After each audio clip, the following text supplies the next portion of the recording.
You people always think you're special just because you served. That line sharp as a blade, spat out with pure contempt cut through the cabin like a slap in the face. Sharon, the flight attendant, wasn't just rude, she was targeting him. And the way she shoved Malcolm back into his seat, you'd have thought he'd started a fight. The entire row jerked as the overhead bins rattled. No one moved. No one breathed. Everyone saw it, but no one knew what to say. Malcolm Renayer didn't flinch. He'd been through worse, in fact. He'd been through hell. 2 tours in Afghanistan, a Purple Heart, a chest full of scars that didn't show through the uniform jacket now hanging above his seat. But the bruise on his shoulder? That was fresh. That was personal. And it matched the slow burn in his gut, the kind that comes when you've been publicly humiliated, and you know damn well it wasn't a mistake. He didn't yell, didn't argue, didn't give her the satisfaction. Instead, he pulled out his phone comm, deliberate, and dialed one number. Yeah, Flight 482. It's happening again. And just like that, the game changed. Not even 5 minutes later, the captain's voice crackled over the intercom. Ladies and gentlemen, we've experienced an onboard incident and will be making an emergency landing. Passengers turned in their seats, eyes darting toward Malcolm. Whispers floated through the cabin like static. Who is he? What the hell just happened? Malcolm didn't say a word. Didn't need to. He sat still, phone in hand, his gaze steady. You could feel the shift in the air. The woman in the red sweater beside him, Patricia, leaned over and squeezed his arm. Are you all right? She asked softly. He gave a single nod. The pain in his shoulder was nothing. The real injury was older, deeper, carried home in silence by men like him who survived the battlefield only to come back and fight a new one, this time on their own soil. That morning had started like any other. Quiet. Early.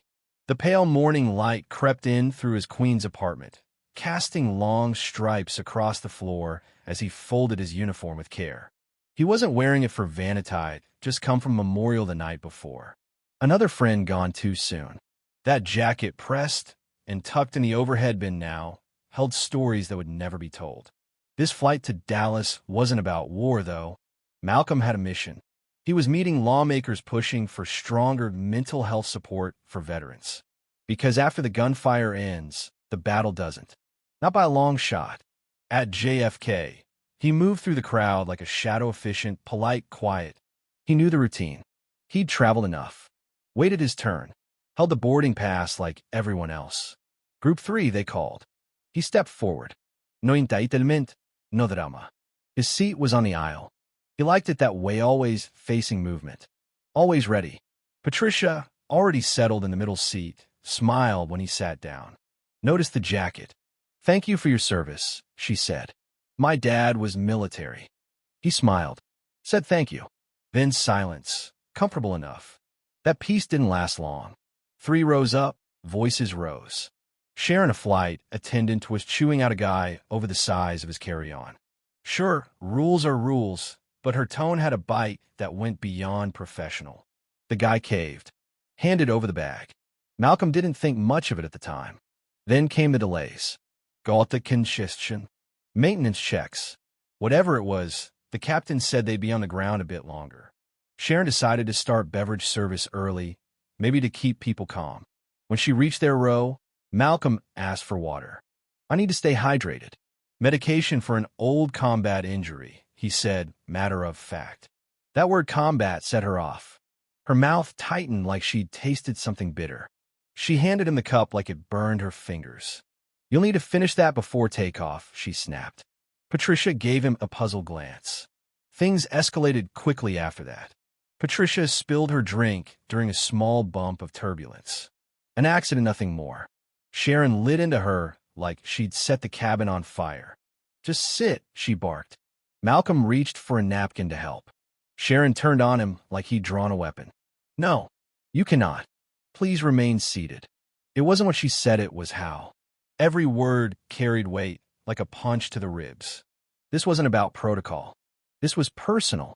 Later, when his charger slipped from his bag and he stood to retrieve, its seatbelt sign was off. Mind you, she was on him in a heartbeat. Sir, remain seated, she snapped. The sign is off, he said, calm. I'm just adjusting my carry-on. Her eyes narrowed. You need to follow instructions when you're on my aircraft. Your uniform doesn't give you special privileges. And there it was. The line. The one that told him everything he needed to know. Patricia gasped beside him. Passengers around them stirred. Malcolm? He stayed composed. That's what the Marines teach you. Maintain bearing. Then came the moment. Turbulence hit again. Sharon was moving down the aisle. Lost her balance, or pretended to. Her arm swung wide straight into Malcolm's shoulder. It wasn't a stumble. It was a shove. A hard one. Deliberate. Gasps all around. Patricia stood up. He was just sitting there. You pushed him.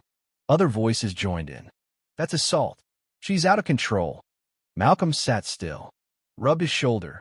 Calculated.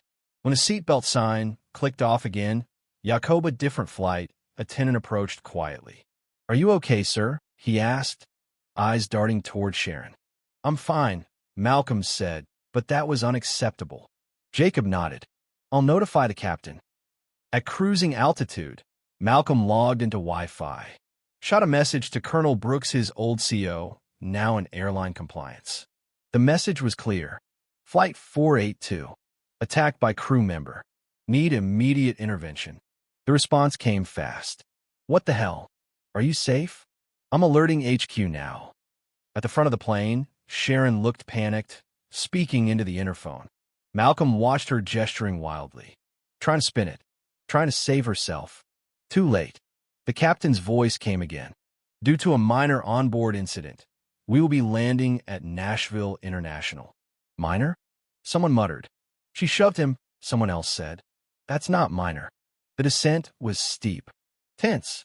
When they landed, flashing lights greeted them. Airport security vehicles lined the tarmac. They didn't even go to the gate, just stopped at a remote stand. TSA officers boarded. Spoke with the captain. Then walked straight to Malcolm. Mr. Renayer, the lead officer asked. Yes, Malcolm said, steady. Patricia stood beside him, nodding. So did others. They'd seen it. They'd speak. Sharon was escorted off the plane in silence. Her eyes cold and furious met Malcolm's one last time. Fury and fear. In a private room, Malcolm told his story. Calm. Detailed. American Airlines reps showed up with apologies and offers. Free flights. Vouchers. It's not about that, Malcolm said. It's about respect. No veterano person should be treated like that. By nightfall, the story had hit social media. Videos.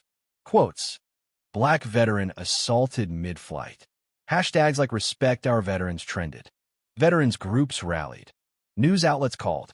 Malcolm didn't ask for attention, but it found him. Then came the message from a former employee. She's done this before. Last year, it was a Hispanic passenger. The airline suspended her immediately. By week's end, she was fired.